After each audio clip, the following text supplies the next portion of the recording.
Boxing IQ. He's a very good fighter, a strong guy, very compact, like a bull, and a smart guy. Well, that's Canelo. But then Gennady Golovkin responds, and this is what he had to say. He says, Terence Crawford won't really have a problem with Canelo's power because, in his opinion, Canelo doesn't actually have much power.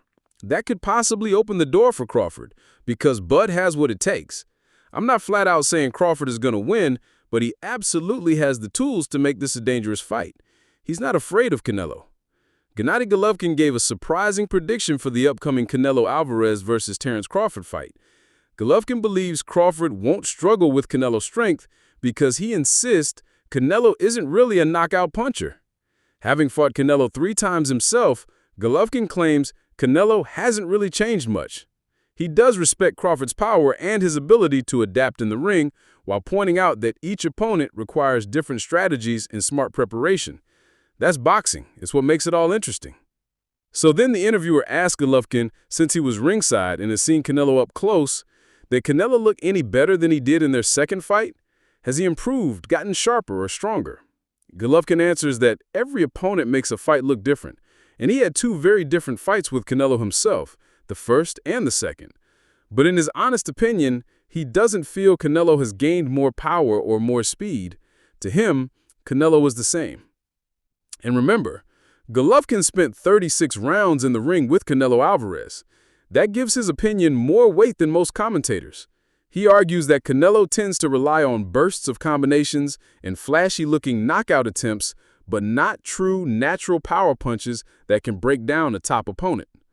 Golovkin isn't speaking as a casual fan. He's speaking from experience.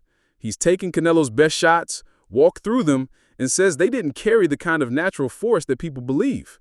This challenges the widespread belief that Canelo is one of boxing's most devastating punchers. Instead, Golovkin paints him as more of a boxer who relies on timing, sharp counters, and volume rather than sheer knockout power. As fans anticipate this fight and try to predict how it will play out, Golovkin's insight adds another perspective. His trainer Abel Sanchez, though, has been out in the media saying something different. Sanchez insists Crawford is too small, that he's going to lose badly, and that Canelo's power will be too much for him. Sanchez even predicted Crawford would get knocked out because of Canelo's size and strength. But Golovkin pushed back on that. He said again that Crawford won't have issues with Canelo's power because, in his words, Canelo doesn't have any true power. Golovkin reminded people that he fought Canelo at both middleweight, 160, and at super middleweight, 168. He admitted Canelo has fast hands and quick combinations, but he wouldn't describe them as powerful or fight-ending shots. Golovkin said, "You saw me take his clean punches, flush on the chin, and I didn't go anywhere." That's his point. Now, of course, critics argue Golovkin is naturally bigger than Canelo, so maybe that's why he could handle the punches.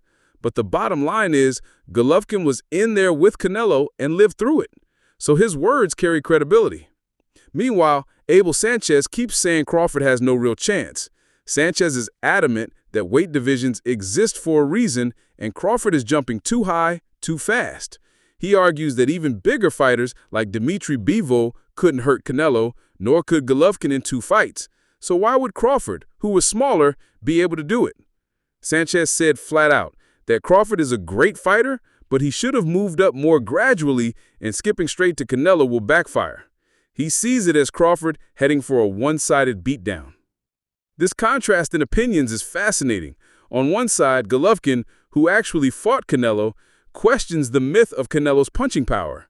On the other side, his former trainer, Abel Sanchez, insists Canelo is too strong and too big, and Crawford will be overwhelmed. That split opinion from people who know Canelo well makes the debate even heated. Golovkin's trilogy with Canelo is still one of boxing's most talked-about rivalries. The fact that he still questions Canelo's power after all those rounds says something. His words are credible because he went the distance with Canelo multiple times and never seemed badly hurt. When he says Crawford has the tools to withstand Canelo's shots, it becomes headline material. Fans and analysts immediately debate whether Canelo's reputation is hype or fact. Is his knockout aura marketing, or is it real? Golovkin's comments reopen that question. At the same time, other voices in boxing chime in. John Ryder, for example, sparred with Canelo and went 12 hard rounds with him in training. Ryder said Canelo's consistency and endurance are what really make him elite, not just one-punch knockout power. He described how hard it is to break Canelo down over long stretches, which explains why he has remained at the top of the sport for so long. So Ryder's perspective balances the narrative. Even if Canelo's power is not as devastating as advertised, his skill set, conditioning, and ring IQ still make him extremely dangerous. And then there are the training camp rumors. Reports came out, particularly from Showbiz the Adult, that Canelo sparred with Jaron "Bouts" Ennis.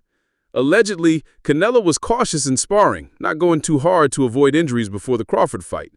But some rumors went further, claiming that Bouts actually dropped Canelo in sparring and exposed him with his speed and movement. These rumors aren't confirmed, but they created buzz. If true, it could mean Canelo is showing cracks.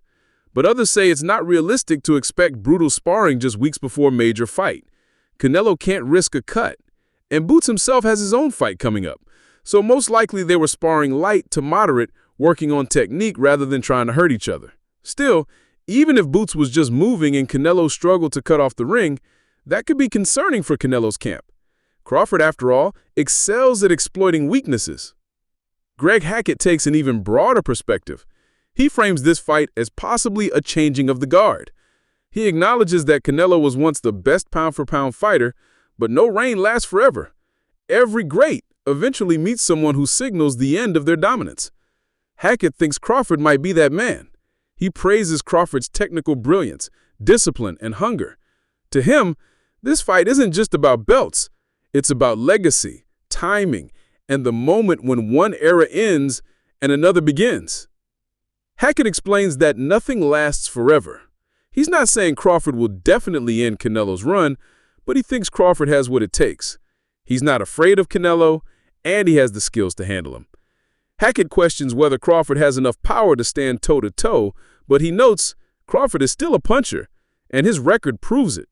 On the other hand, Canelo was also a puncher. Hackett predicts that after 4 rounds of cautious respect, the fight could explode into a war, and then whoever can take the punishment better is the one who wins. Others aren't sure Crawford wants that kind of war with Canelo. Some point out that Canelo has a granite chin and has stood up to big punchers before. They wonder if Crawford, who is moving up in weight, can handle that. Still, respect is given to Crawford's power.